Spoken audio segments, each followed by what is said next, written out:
All right, here we are. We are to our, I guess, 11th hour in the 13-hour marathon. And I didn't really arrange it like this, but the last 5 guests are all from the West Coast, and 4 of the 5 are from the Golden State. And with us today is Dr. Ellen Lacter. She's been on before.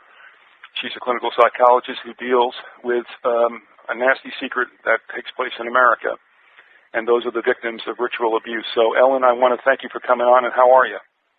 I'm doing just fine. How are you? All right. Okay, glad to have you here. Huh? You still Am I awake? Yeah. I haven't gone to sleep since last night when I talked to you with the, no, I'm only kidding. With those fireworks, my goodness, like I told you, I thought it was the Normandy invasion. At any rate, yeah, nightfall is definitely descended upon this part of the country. And, you know, we have a whole bunch of listeners that may have not been around when the last time you came on, or at least in the early days. And if you don't mind, would you share with folks what you're doing and why you identified this or it identified you as far as the particular field that you were going to concentrate on? Okay, well, I've been a psychologist since 1986, and I've been working with victims of child abuse that whole time. And in the early 1990s, I got my first case of ritual abuse, and slowly started trying to understand what that was all about, and talking to other psychologists and reading, and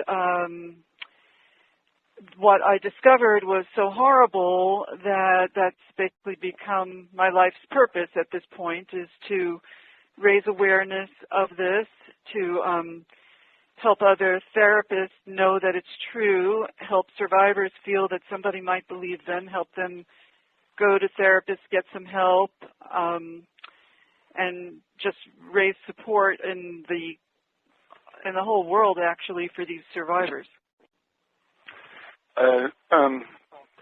This is not a field that many, I think, would delve into. And again, there had to be something within you, some chord that is struck, and I'm not suggesting anything is in your childhood whatsoever, but not everybody's called to do such a thing. Do you know why it plucked your heartstrings, and also why you felt you were outfitted to go into a pretty grim realm of society? Well, I know a lot of people like me who ended up having a case of this. You know, somebody come to them in their regular practice who started to remember these kinds of abuses, or had remembered it before they came into therapy, and started telling the therapist. And, you know, most therapists truly are not primarily financially motivated, but they genuinely go into the field because they want to help people. And when you hear about this level of horror, most therapists are very, very deeply affected, and people who are less afraid of repercussions against themselves very often tend to really stick with this. I know some therapists who have children who were afraid to really do this kind of work because they were afraid for the safety of their children. They were afraid that the abusers would harm their children, and I think that that's a valid concern. There also was the onslaught of the False Memory Syndrome Foundation, mostly through the 1990s and probably into the early 2000s, where they really hit the press hard, claiming that these memories of ritual abuse and that dissociative identity disorder, which used to be called multiple personality disorder, the False Memory Syndrome Foundation was claiming that therapists created that in their patients by looking for about it, etc. And so there were a lot of lawsuits against therapists. There was a lot of negative media attention, making therapists look foolish and even malevolent. And so I think a lot of therapists backed down out of fear. So I don't have children, so I wasn't as afraid. And I was experienced enough at the time to kind of know how to arm myself against possible lawsuit risk, and just really, I mean, mostly just when you hear these things, I mean, anybody hearing these things is profoundly affected. I've talked to people, you know, I tend to talk to everybody about this. So I'll talk to a grocery clerk about it, and people will tell me, oh my God, I know that's true because I had a neighbor. I used to hear horrible screams coming from their garage. I would hear chanting. They had mattresses padding the walls of their garage, but I know something was going on. And I mean, people are very, I think we're naturally pained by other people's pain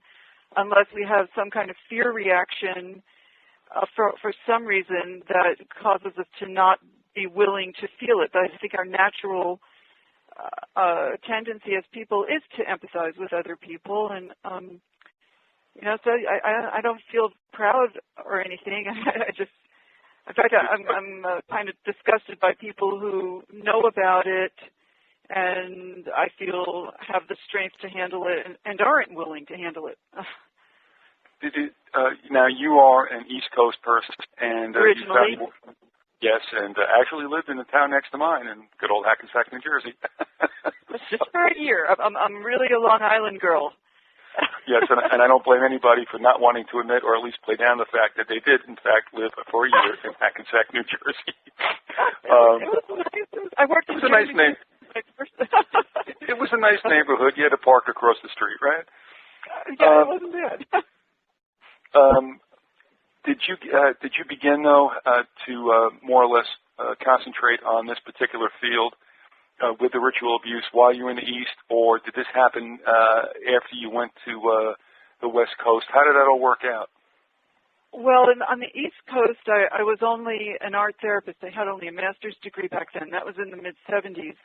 Then I came to California and got my PhD, and it was after having the PhD for about 10 years that I first had my first case that I knew was ritual abuse. But now I look back on the cases that I had in the mental health clinic in Jersey City and look at the very odd symptoms of some of the people. It was a day treatment program that I was working in, and some of those people now I recognize as having dissociative disorders and probably very severe abuse, perhaps ritual abuse, but then we didn't really understand anywhere near as much about even just general abuse as we do now, and those people were misdiagnosed as schizophrenic or manic depressive or whatever, and a lot of those people, I'm pretty clear, had severe abuse now. In fact, I can think back on some of the art that they drew, and I really regret not having picked up on the stuff that I would pick up on now. And that's true for most therapists who work with ritual abuse. We look back on cases we had before we understood ritual abuse and can pick out the people who we worked with years ago and think, oh my gosh, I missed it. It happens a lot. I'm thinking this way, and so that's the way I'm going to frame this question. But you're going to tell me what the deal is. First of all, California to me, and of course the way it's been portrayed is first, the land of fruits and nuts and taco huts, and also a place that seemed to have cults gravitate toward that state, whether it was the 49ers looking for gold or those who followed A.B. Semple McPherson. And I just look at California as being a state strange in the lower 48. Did California's environment and if there is an activity or a hyperactivity of ritual abuse, did that more or less draw you into doing this? And I may be all wrong about this, but I guess there's two things here. One, is there greater cult activity as far as you can see in the state of California? And is there something in California that you witnessed or was close to that made you go into working with victims of ritual abuse? Okay. I really don't think that the kind of cult abuse that I'm working with is not more prevalent in California than on the East Coast or in the middle of the country.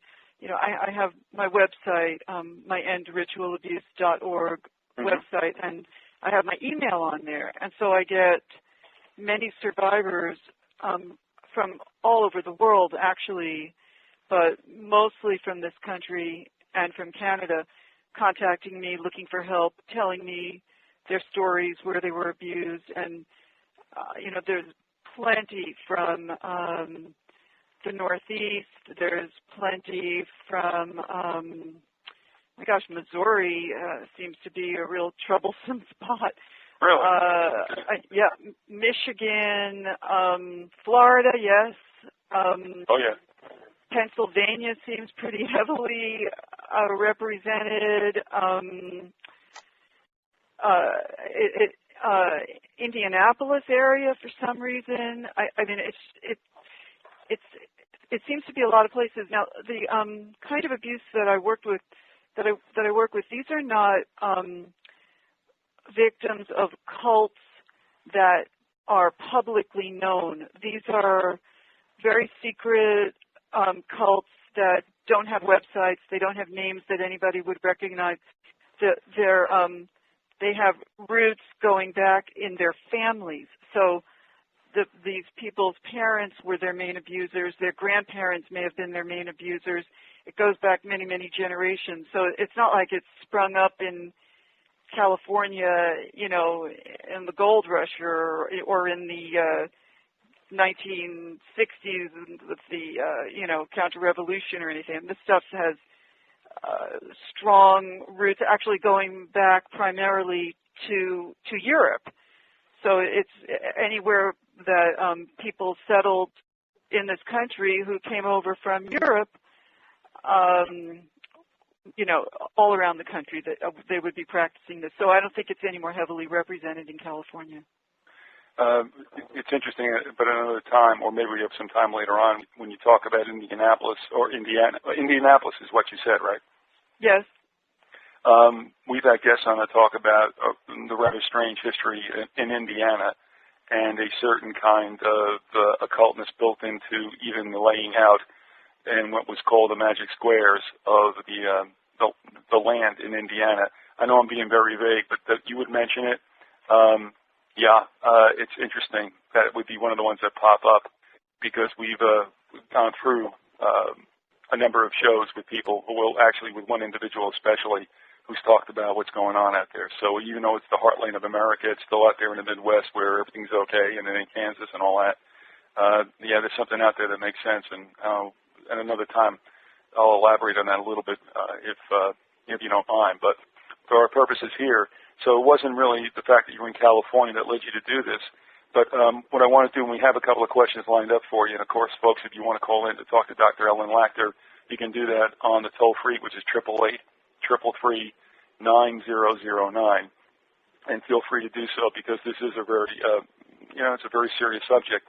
Have you yourself, Doc, ever been involved in anything really heavy-duty where it traces back? And I mean, I know you can't say a whole lot. You've kind of alluded to it in the past. But have you ever traced back some of this stuff? I mean, it is ritual abuse. It means it is persistent, it's repetitive, and have you ever traced it back to powerful figures? Oh my gosh. I will say that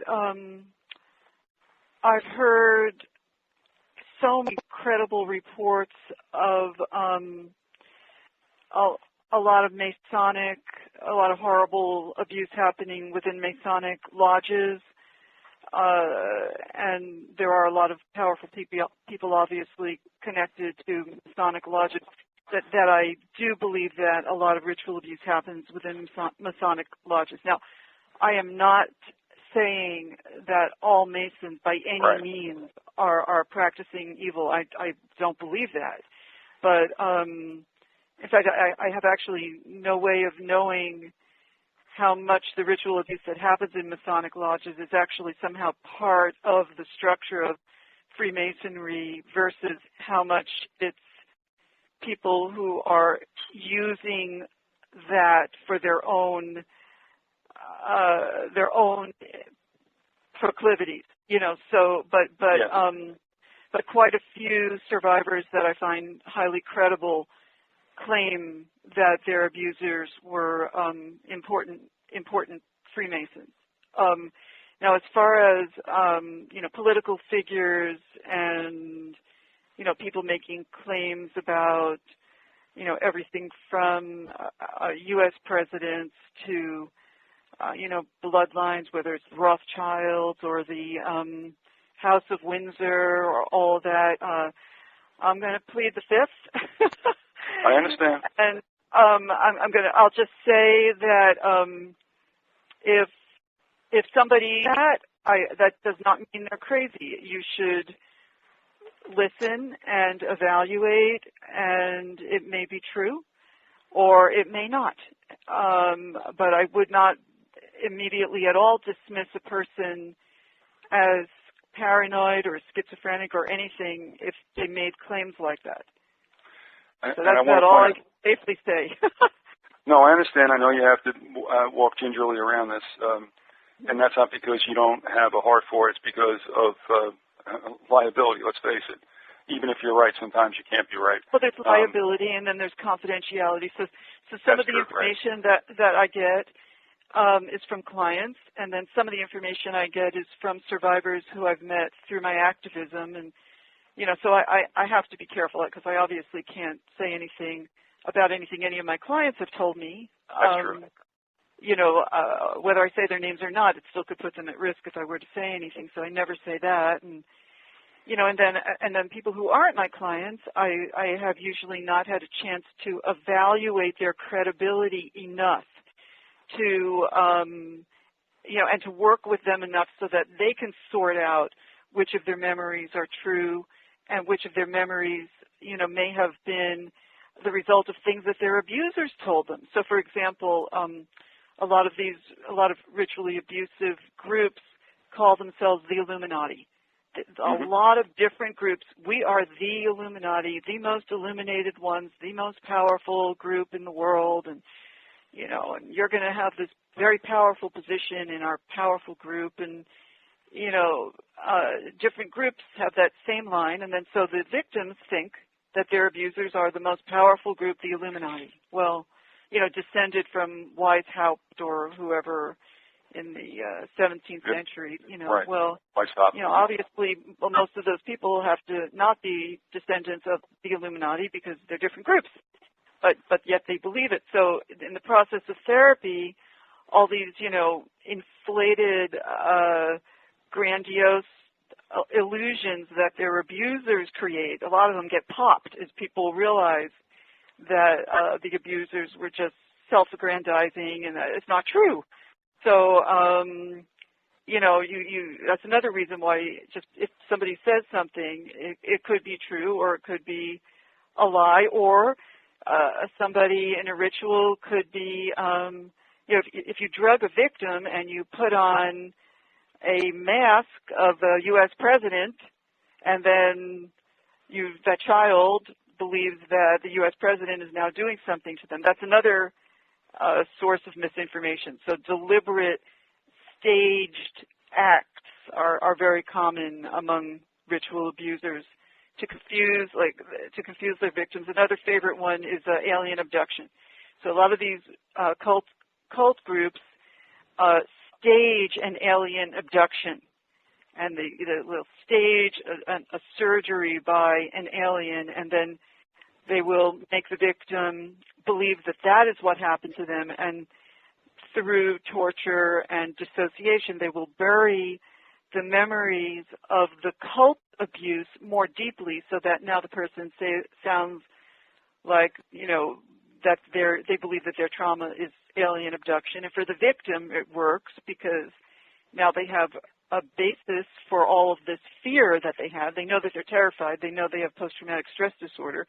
But now they think it's all from an alien abduction, but it was a staged alien abduction. So there's a lot of sources of disinformation within the victims. Mm-hmm. So it's confusing and hard work. Well, that's a great point, and I want to go back to that because that was huge what you just said.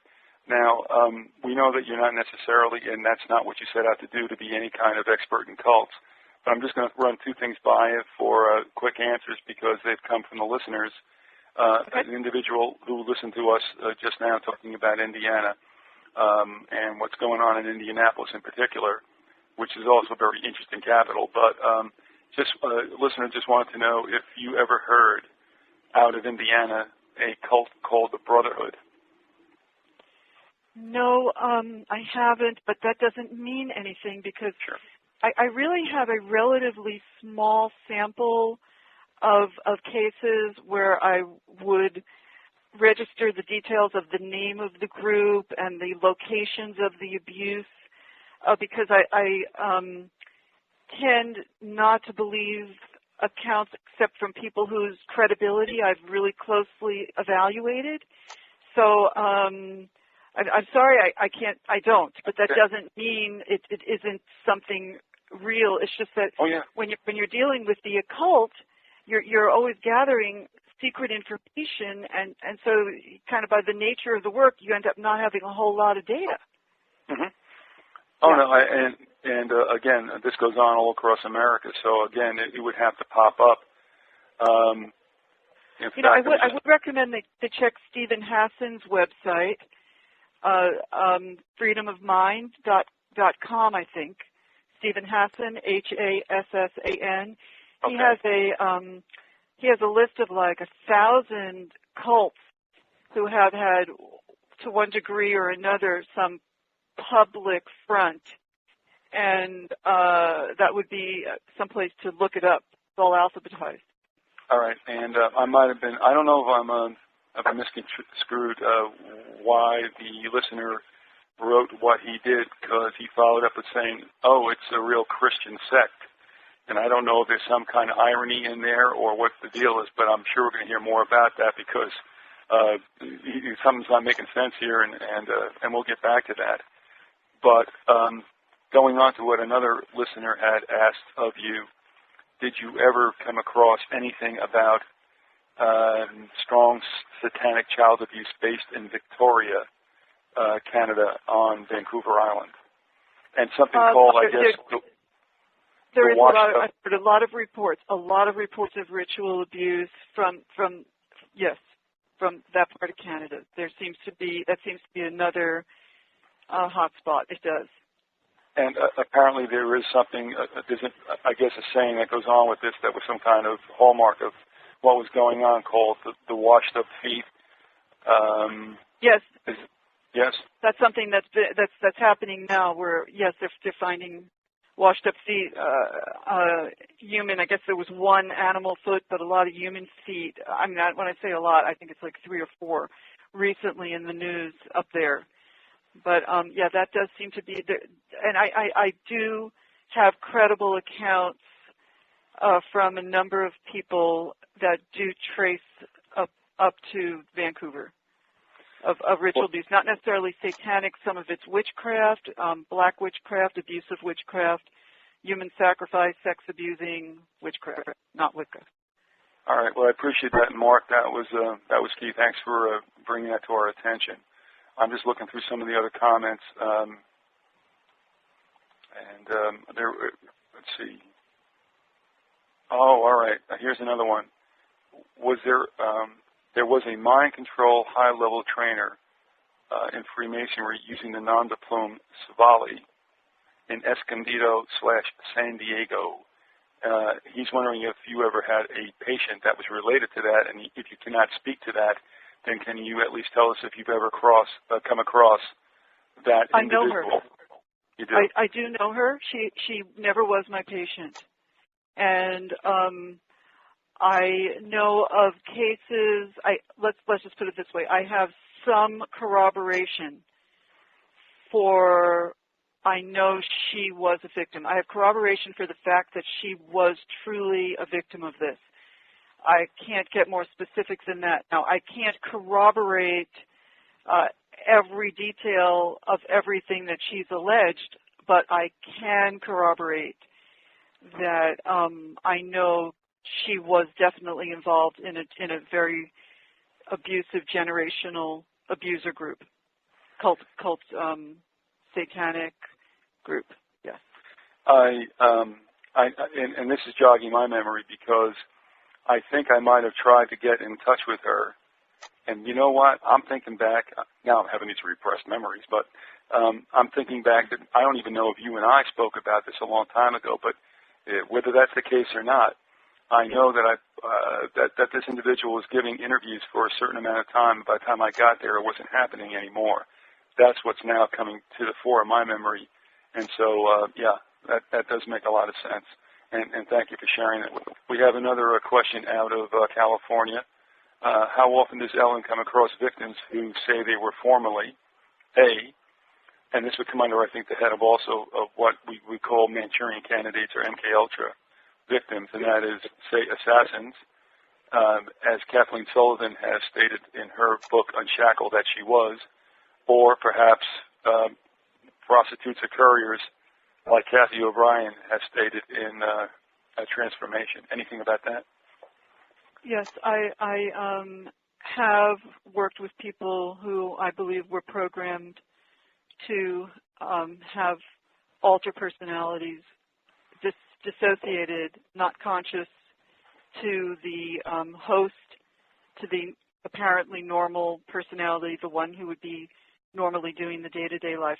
I have run into people who I believe had programmed personalities whose function it was to carry messages like that. Mm-hmm. Yes. And so you know firsthand that does exist, and it's a very real thing. I definitely believe, and I, again, have some corroboration. When I say corroboration, I'm not talking just sitting there and going, oh, it sounds believable. I'm talking about actual corroboration. So, right. for instance, corroboration to me would be, let's say somebody is able in their process of doing the work of getting free from this garbage, they can get from their unconscious mind one of the codes that was to remove a particular piece of programming. And let's say a few years later I run into somebody else who's got a very similar code, a program removal code, but that code is not on the internet. It's not, it's not like orange apples and green beans. It's a alphanumeric code of enough length that two people would not randomly come up with it. And I've got two people from different parts of the country giving me essentially the same code, maybe with a different tail or a different beginning, but it's got the same, the most of it is identical. That's corroboration. And I have that level of corroboration for the kind of programming that person's asking about, the being used as a courier within, we can generally refer to it as the MKUltra program, even though I don't specifically know if it was exactly part of that program. I don't know what fell under the rubric of MKUltra and what fell under Artichoke and what fell under, right. Monarch or, it's whatever. Okay, and well spoken. Thank you very much. We have something else that I'll read to you. It surprises me about the false syndrome. For the longest time, I had a hard time dealing with this, probably because of my own children. So I wonder how much of this is suppressed because of the false syndrome label, like they made it up to cover up for the nasty people that allow it.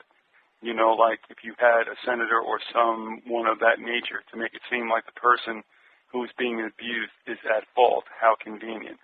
Would you want to comment about that? Yeah, the False Memory Syndrome Foundation was created initially by people who were accused of abusing their children. And that organization coined the term, invented a quote-unquote syndrome, false memory syndrome. There is no such thing as false memory syndrome. The way they define it, it is not a medical or psychiatric syndrome. They're claiming that therapists ask improper questions and that causes a person to believe they were abused when they weren't, and that's a syndrome. So the whole thing is very politically motivated. Now, people have analyzed the motives and the origins of the members of the advisory board for the False Memory Syndrome Foundation, and some very interesting dots end up being connected. Colin Ross has an article on the internet that connects the dots in a very logical, clear way. It's called Building, I think it's called Building the Manchurian Candidate. And he shows that this person on the advisory board actually had this motivation, and his motivation or her motivation is supported by, they're connected to this other person who worked for these people, and these people were connected to the grants that were part of the MKUltra project. And, you know, he builds a very, very strong case to show, to strongly suggest that that organization pulled together to suppress the information that was coming out about both ritual abuse, about the government projects like MKUltra, about dissociative identity being a true psychiatric disorder. It absolutely is. It used to be called multiple personality disorder. Now it's dissociative identity disorder. So that organization liked saying that, you know, therapists had made people believe that there is no such disorder, which is absurd. And even child abuse in general, trying to make it look like many, many accounts of child abuse are false memories implanted by therapists. So that organization, in my opinion, has been largely discredited professionally, because when they formed themselves, because most of them were not licensed clinicians and didn't have the ethical requirements that we have to not just, you know, talk flippantly, but we have to back what we say. But they did not have to do that, so they would make very broad brush, absurd statements, and they couldn't get complaints made against them to licensing boards or lawsuits or anything for the things that they said. And then the psychology and psychiatry communities had to start showing that the things that they were saying were not true. So in other words, just because a memory is recovered in therapy doesn't mean it's a false memory. In fact, there's a lot of evidence that recovered memories are true. And most people that do believe that they were abused and are talking about it in therapy had some memories before they came to the therapist, so it's not true that the therapist created those memories. So the research that disproved a lot of the outrageous claims of the False Memory Syndrome Foundation, that took years to do, and now it's been done. And so now they really don't have a leg to stand on. And the False Memory Syndrome, you know, that entity, that diagnosis, whatever you want to call it, everybody knows, or all educated mental health professionals know that it's not a true thing.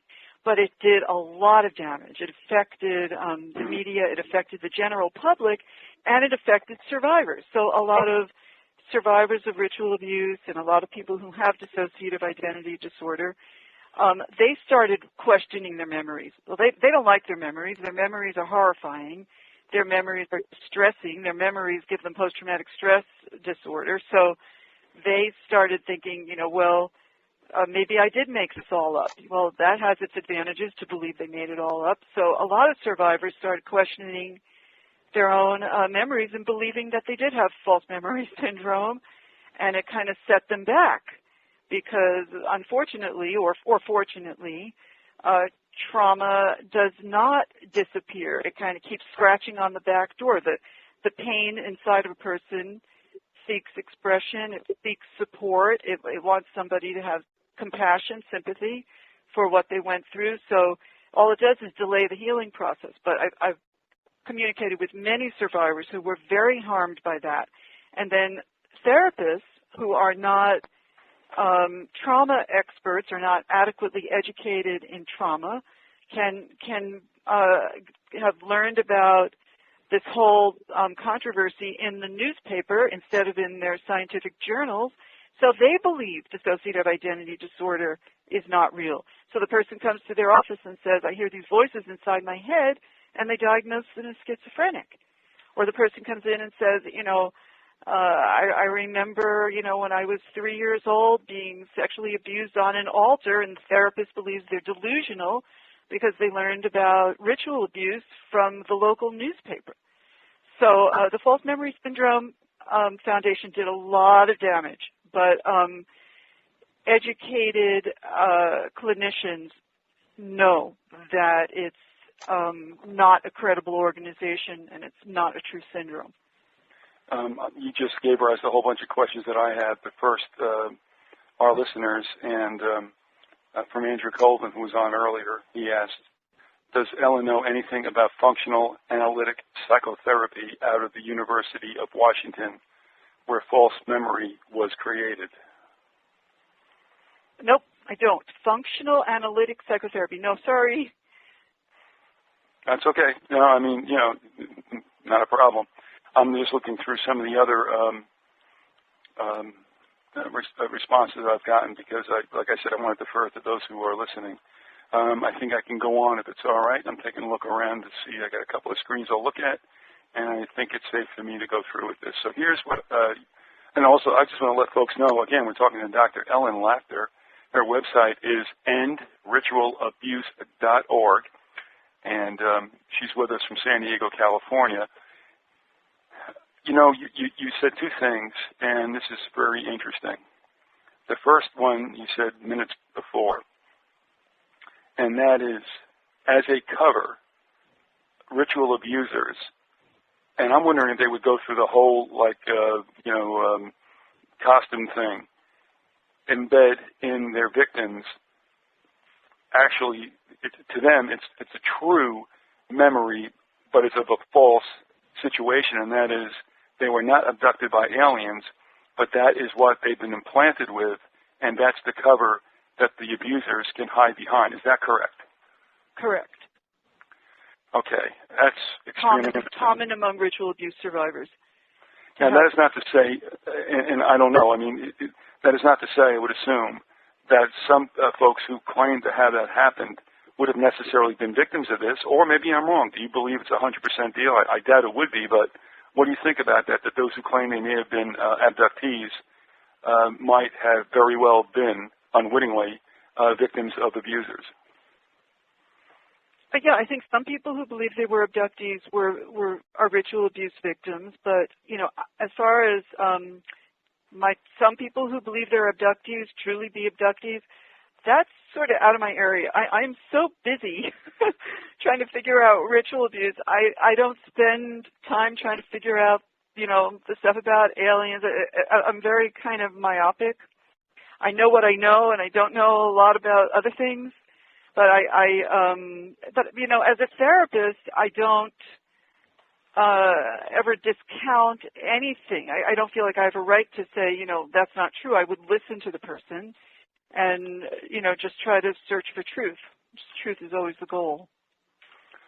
All right. Well, and then again, you had talked about another false front, which would have been those who got behind the false memory syndrome. So here we have, in both cases, what would look like fronts for those who are the abusers. Would that be correct? Look like fronts from the abusers? Mm-hmm. Is that what you're saying? In other words, both of these would be fronts for the actual abusers. Okay. I legally cannot say that every single person who's a member of the False Memory Syndrome Foundation is actually abuser motivated to create a front. But I would say that that to be true of many, if not most, of people in the False Memory Syndrome Foundation. Okay, well, fair enough. But I had never thought about that, especially with the alien abduction element. And again, I'm not saying, I am not judging anyone, whoever, from the time I get to the hills, who say they have been abducted. But clearly this would be a good ruse to use, and I had never thought about that before. But boy, that would be a clever way to hide your tracks. Absolutely. I'm going to just throw this. Okay, I'm sorry, I'll finish up. Well, I wanted to let people know. Okay, the website, the speech that I think people should look up if they're trying to figure out who were the members of the advisory board and the scientific advisory board of the False Memory Syndrome Foundation. They should look up something called Building the Manchurian Candidate by Colin Ross, C-O-L-I-N, last name R-O-S-S, and it's on the internet at www.mindcontrolforums, forums.radio/CKLN01.htm. And he's got a speech that he gave at a conference in 1997 where he's really explaining these projects, these, MKUltra, and all of the connections of that and many other things to the False Memory Syndrome Foundation members. Very interesting. Yeah, I'm sorry, go ahead. No, not at all. That was fine. Yeah. And I appreciate that. Boy, that name is ringing a bell for some reason, and I don't know if it's because we had on about 2 weeks ago a author who had dealt with the perfect assassin, and that had to do with his take on Lee Harvey Oswald as a victim of MKUltra. And I'm just wondering if that came up. That rings a bell, and it's even though this brain is like very used and tired, it does hang on to something. So, at any rate, okay, we'll take a look at that without a doubt. And by the way, do you have a link to that site anywhere on yours? Probably. I think I do. Yeah. Okay, no problem. So folks can peruse that site if you're looking for that. And again, remember, it's endritualabuse.org, and it's Dr. Ellen Lacter. What I was wondering about across the years that you've worked with these victims, all right, do we deal with age groups? And if we do, is there a better recovery rate per those in certain age groups or cohorts? In terms of how old they were when the abuse started? Or in terms of what age they are when they come to therapy? Okay, that's a good question, and I'll refine it. Here's my assumption. It was my thinking, and it could be wrong. Or we'll just deal with this. That victims younger, because I think that would be the best time to try to obviously force oneself, because children are so malleable. I'm thinking that they're young, and if you get a chance to attend to them much sooner after the trauma, is there a better chance of recovery, or is that never the case? And as you treat them in 30s, not to say the abuse doesn't go on later, I'm just going to say for right now, those who might have been abused in their teens and younger, and you get to them, say, when it's just 3 years later, or perhaps decades later, does the longer it go, is it the harder for them to recover and try to just, get it behind them and live somewhat of a normal life? Okay. If they come to you because there's a parent or because child protection got them away from a situation, let's say that the abusers were sloppy, because most ritual abusers are not sloppy, but let's say they were sloppy and let's say sexual abuse was discovered by Child Protective Services, and let's say the child got put in a foster home, and let's say that the abusive parents were not allowed to have any contact. So now this child is actually safe, not being exposed to ongoing abuse. Or let's say that there's two parents and one of them is practicing ritual abuse unbeknownst to the other. So maybe the protective parent is being drugged, in their dinner and doesn't even know they've been drugged, and the kids are being ritually abused in the middle of the night, a few times a year.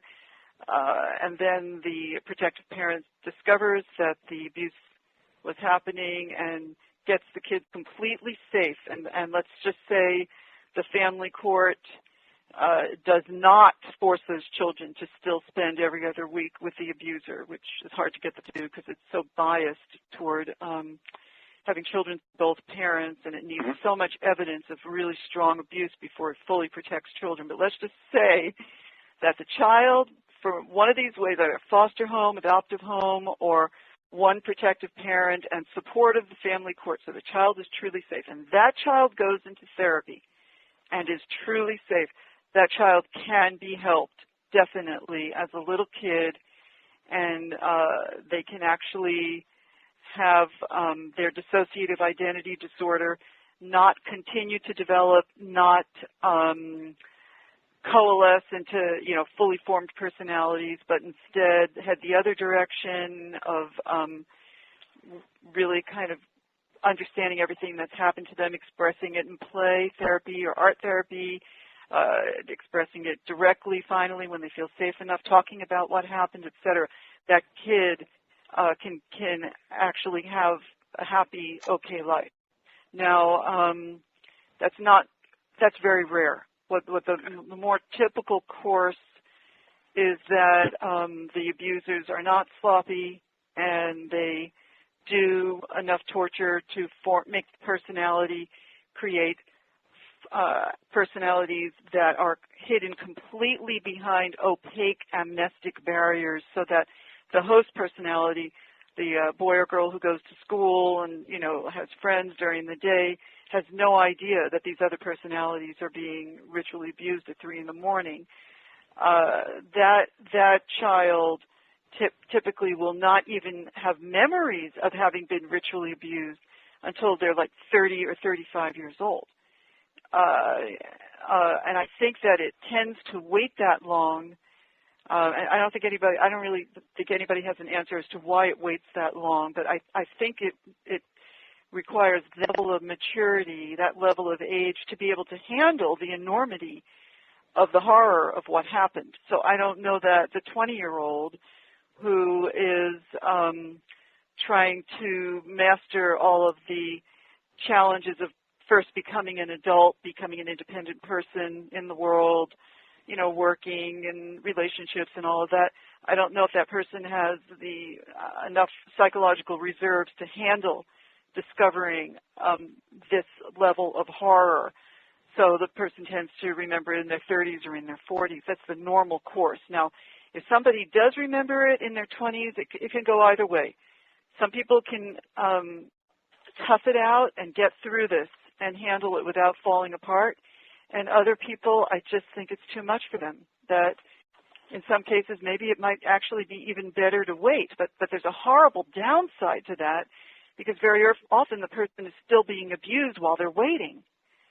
But if they don't wait and they start processing it, they can actually end up in serious psychological crisis, in psychiatric hospitals and feel psychotic and, et cetera.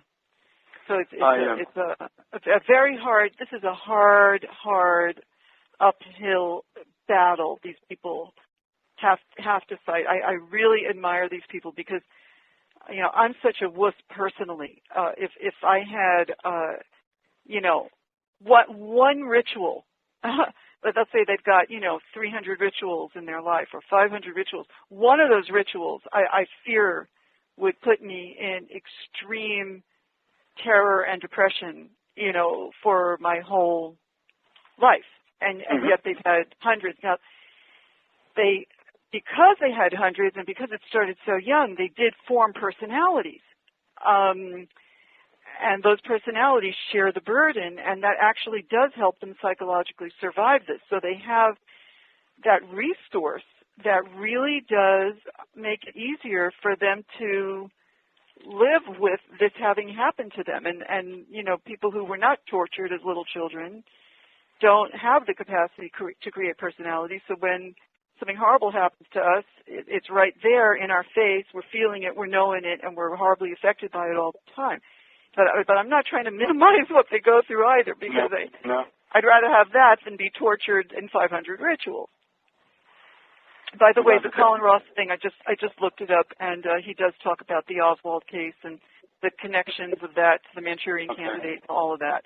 So you probably are remembering, right? I appreciate that. I mean, that's kind of relatively fresh still, but it's one of those things where all of a sudden that name was like boing. Okay, all right. Can I tell you about the book that just came out? Oh man! Oh, I said I was going to do that without a doubt. We got 6 minutes, and let's run with the book because that is a very powerful book, no doubt about it. I need 30 seconds. Okay, huh? we got a brand new book. A lot of the experts in this field have gotten together, and we've all written a chapter, and it just came out a month ago, and it's called Ritual Abuse in the 21st Century, and it's on the website of the publisher, which is www.rdr, that's Robert Reed, so it's rdrpublishers.com.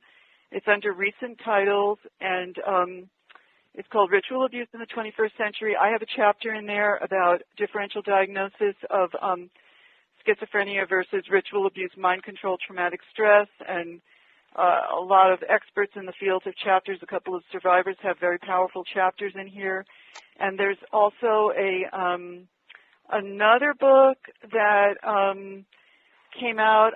just came out on ritual abuse, and it's called Forensic Aspects of Dissociative Identity Disorder, and that's coming out of the United Kingdom, and that's published by Karnak, K-A-R-N-A-C, and it's focusing a lot on ritual abuse and mind control. Another great book. So, 2008 has been a year where the people who are doing this work are feeling really excited by the progress we've made. It's kind of like the False Memory Syndrome Foundation shut everybody up for a bunch of years, and now we've kind of really become more powerful and more rooted. We have substance that we can cite and research, and so, just really want to, let people know, keep your hope up. It's going to be, we're on a roll here. Great things are happening.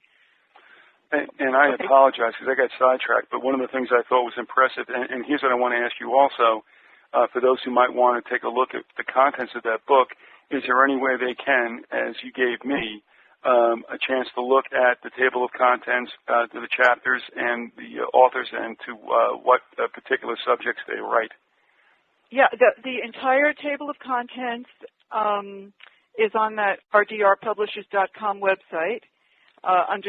If you go to recent titles and you scroll down about 10 books, you'll see the book. You click on the link, and all of the chapters are there. The authors and their credentials are listed, and the emails. The emails of almost all of the authors are listed there too. So, we're we're all of the people who wrote, are very dedicated to this, and, allowing their emails to be out there and people can write them. I mean, we've got to make people hear what's going on. And I want the listeners to know that I'm not, pulling off this, sleazy sales thing, but when I was slow to look at the table of contents as we went back and forth in emails. And I think you kind of realized it did one of these whiplash knee jerks, whoa. And I came back and I said, this is, as far as I'm concerned, it looks like to me a very comprehensive book. If not, and I'll ask you this: do you think it's one of a kind right now in your field? Oh, it's definitely the book. This is the book right now. There are wonderful autobiographical books by survivors. There are some books from 10 years ago by professionals, but this is the, state-of-the-art, cutting-edge stuff. And by the way, as far as, financially, none of the authors have been paid. We were not paid. This is still a controversial area. The publisher, I don't know if they're going to make any money or if they're going to break even or if they're going to make a couple $1,000. The editors, I doubt, are going to make anything. And if you consider the thousands of hours that they put in, trying to pull this together, I mean, if they end up with $10 an hour for that, I would be shocked. This is nobody's going to make money on this because not enough people believe this is real. Not enough people are going to buy this. Not enough graduate psychology programs are talking about ritual abuse. the False Memory Syndrome Foundation did a lot of damage, and it's going to take years and years for the truth. The truth is like the tortoise, and the False Memory Syndrome Foundation is like the hare. Mm-hmm. And, you know, the tortoise, I feel like we're kind of ahead, but people still think the hare's ahead. But the truth will win. It's just that sometimes it's slow. Is there a desire, or was this book necessarily targeted? I'm not sure. To find its way into academic libraries. Boy, I don't know. It's so brand new. Not necessarily, right? Everybody, ask your library to buy it.